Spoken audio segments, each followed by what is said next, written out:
Hey guys, so today's video is going to be me showing you some of the crazy things found in pet kibbles, and this is to hopefully make you reconsider ever feeding a kibble to your pet. Here is a pie chart of what kibble has been recalled the most for. So first is salmonella. There's also been mold outbreaks, bacteria outbreaks, foreign objects, and insufficient vitamins or overdose of vitamins. So first up is Royal Canin. Yes, I've spoke about this in my Truth About Vets video, but I want to show you this because this is a very recommended kibble by all vets. Nearly every vet will have this in their veterinary clinic and all the vets will recommend it. And this has been recalled for some of their dry food containing melamine. And this is what melamine is. Melamine is a type of wood. It's mostly what your shelvings and furniture is made out of. I'm sure you've seen it. So the next brand is Against the Grain. This was in 2017 and they had a recall for their beef rid gravy dinner for dogs, and the recall was issued due to potential adulterations with antibacterial, a chemical used to euthanize animals. Which is crazy because meaning there was something that they used to euthanize animals in this kibble. The next brand is Blue Buffalo. Now, this used to be recommended as a high quality kibble, but I think it's now has changed. This was only recorded last year and the recall was due to a cautionary measure of concerns of possible aluminium metal contamination, meaning there was metal in this kibble.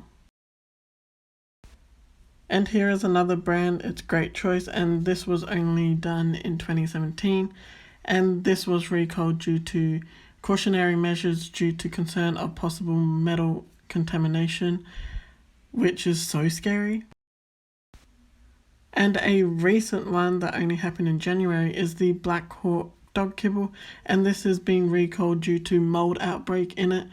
Majority of their stock has had mold in it and it is causing animals to be sick, and this is a urgent thing to check your bag date and to basically stop feeding it. So I have shown this book a couple of times. This is Natural Prescription Diets for Dogs and Cats, Real Food Recipes to Prevent and Heal Diseases by Dr. Claire Middle, and I'm going to flip this over and actually show you. There is a little bit of information at the back. So the author, Dr. Claire Middle, is an experienced veterinarian who has treated many thousands of dogs and cats in Perth, Western Australia for over 30 years. And she has been using all natural remedies such as acupuncture and natural diets to treat dogs and cats not helped by usual veterinary treatments. Now, I've read this book a lot of times in different sections, and then I came across a section that I was stunned by, and I'm going to show you.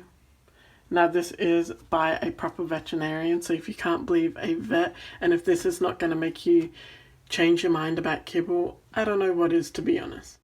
So I came across this, which is toxic chemical residue. It is important to remember that there are many chemicals dangerous to health which are allowed in processed pet and human food, but do not have to be listed on the product label, meaning they are allowed to put chemicals in your pet's food and they legally don't have to put it on the ingredient list, which is so scary because then you don't actually know what your food actually has. These include pesticides, herbicides and fungicides applied to grain used in the food prior to the pet food manufacturer buying it, or used to kill parasites or disease in meat animals used. What? So they are allowed to put pesticides and herbicides and fungicides in your pet kibble and they don't have to disclose it on the packaging. That is scary.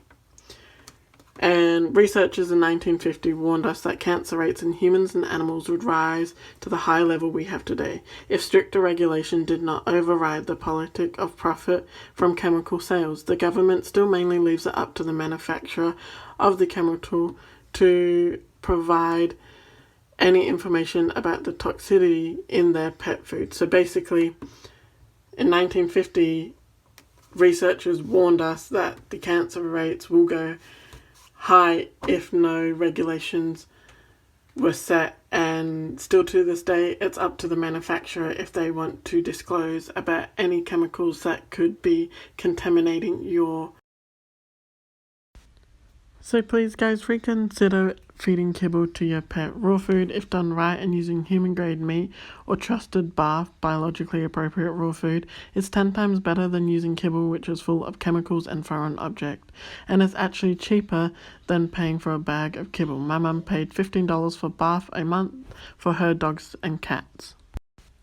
I pay about $20 max a month for Clover's raw food, and that's just using human grade meat that you can find at your supermarkets, and you are paying for what you get. Kibble, you're paying so much money for chemicals and fillers, whereas raw meat, you know exactly what you're feeding it, and it's so much more fun to customize and change up your pet's diet. And always remember, raw is what your pet were born to eat. Kibble has only been around for about 100 years. Raw has been around for thousands.